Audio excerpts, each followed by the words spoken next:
Yo, what's shaking, AC? How you doing? Yo, I'm good. How are you, Robert?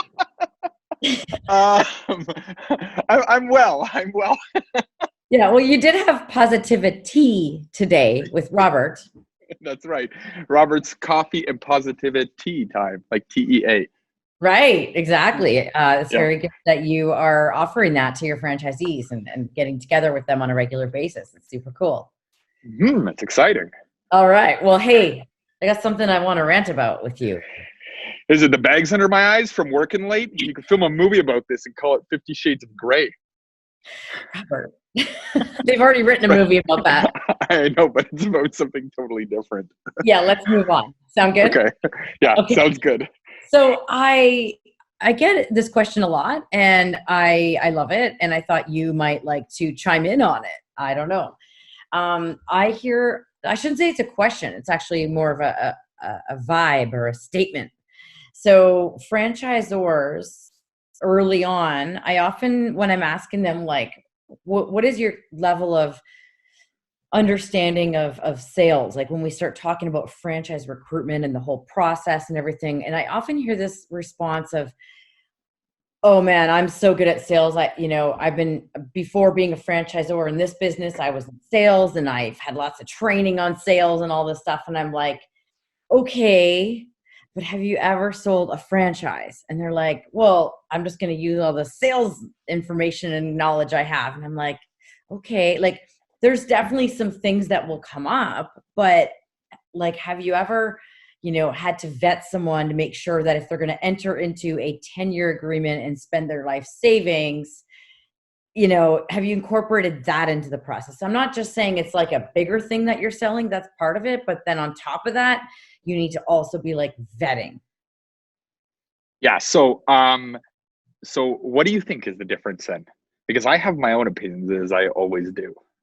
Of course you do. Well, I think in the franchise recruitment process, you're doing both. Selling is helping people understand the opportunity and whether it meets their needs, and doing that whole listening and back and forth on what their needs are and keeping them engaged and keeping the process moving. And at the same time vetting, like we talked about in our last rant, you have some really good screening processes. And so there's things like that, but also just the questions we ask them and the vetting. So, I'll come back to more on that in a minute, but let's see what you were going to say. You know what? It's like such a totally different spectrum. Like sales is such a wide spectrum, and this is on such a different end than what people think it is, right? Like I almost wouldn't even call it sales, because Yeah. to me is like you're selling a product, you're selling something that this person wants to buy or needs to buy, or you're going to convince them to buy, and then you're going to move on and sell the other person, right?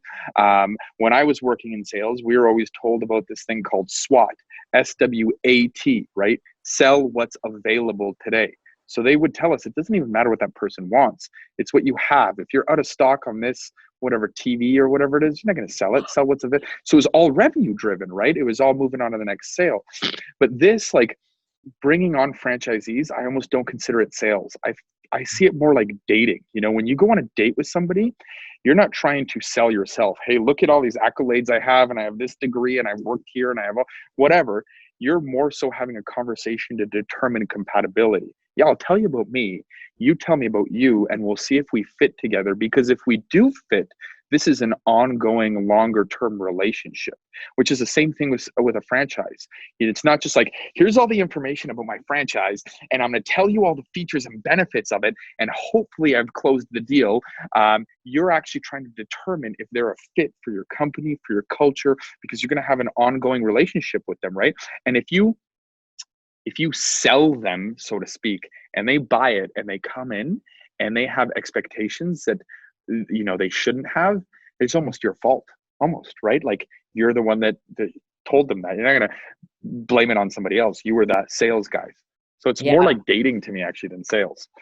It feels like this could be like a 4-hour rant. So what we're just giving just for the record here, we're just giving our nuggets, right? But I'm sure you and I could go on forever. We always could, though. Yeah.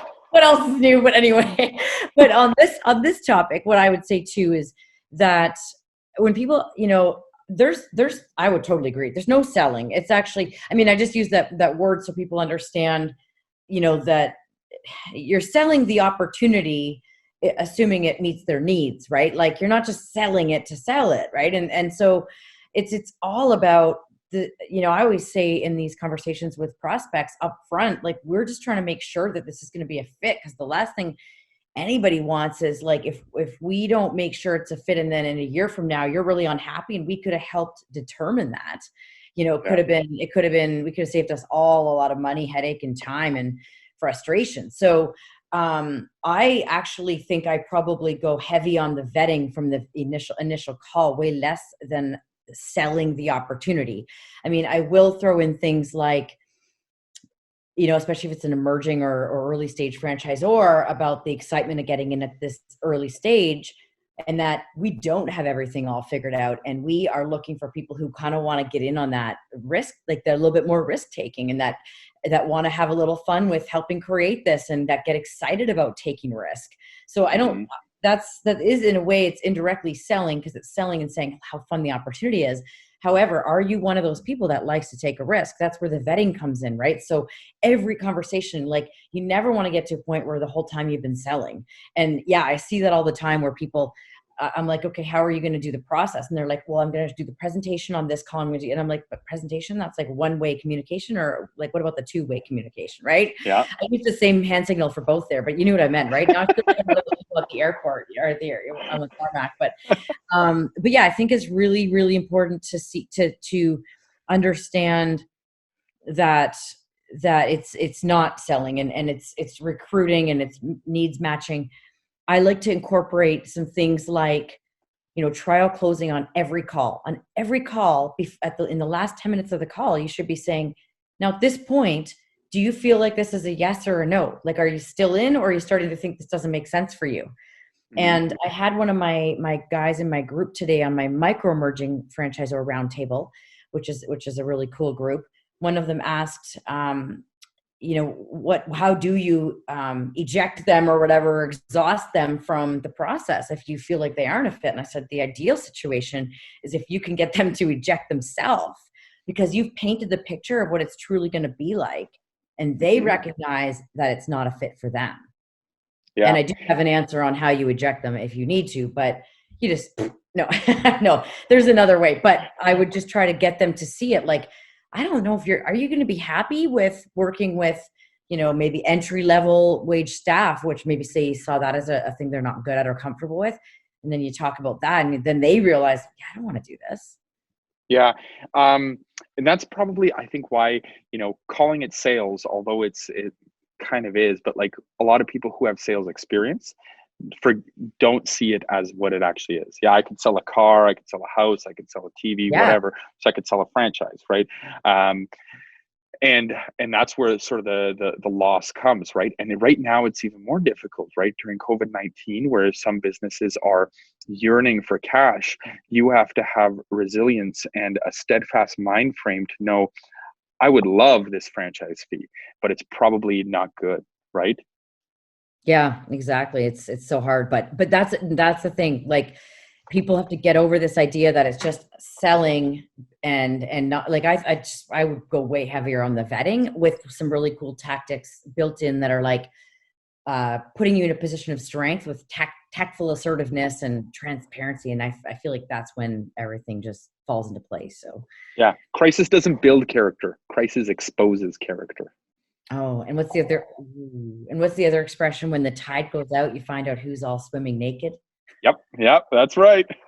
There you go. All right. Well, there's our rant for today. I feel like we could probably dive deeper and double click on this a few more times another time. But thanks for. We'll do like a long one. We'll do like a long session, like an hour special edition, or people can catch us on the webinar we're doing at the CFA, right? Right. What's that all about? We got like 10 seconds. Quick, go. Gen Z. Okay, Gen Z. I'm done. Okay, bye. Ready? Bye.